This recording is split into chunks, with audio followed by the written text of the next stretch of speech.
Hello everybody out there in Mathland. Today we are going to start our new chapter for math, which is chapter 3.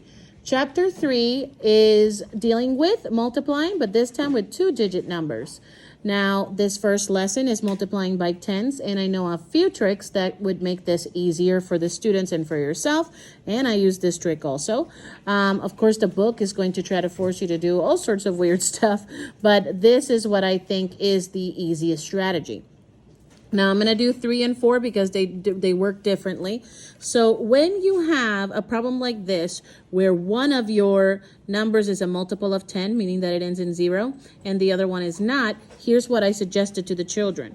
First, I pretend that 0 doesn't exist, and I'm just multiplying 52 times 3, because they already learned how to do that in the previous chapter. Okay, I'm going to use the standard algorithm because that is, in my opinion, the fastest one, but if the students want to use the box method, they can use that too. So 3 times 2 is 6. 3 times 5 is 15. Now that 0 that I ignored first, now I'm just going to add it to my final answers because I'm multiplying by a multiple of 10. So that is how you get that done, 1,560, okay? Then, when you have it such as this, where you have a 0 in both sides, that's even easier.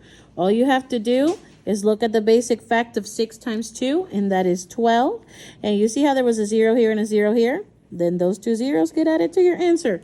And that is it. Okay, now I do want to show you an additional thing. Let's say that we were doing 50 times 40, because sometimes the 0 thing can get confusing. 5 times 4, that's a basic fact of 20. That 0 doesn't count as one of these, because that is part of the 5 times 4 answer. So you still have to take 0 number 1 and 0 number 2 and add them both to your answer to get 2,000. I wanted to make that a little bit more clear. I hope this helps, and I'll talk to you later. Bye-bye.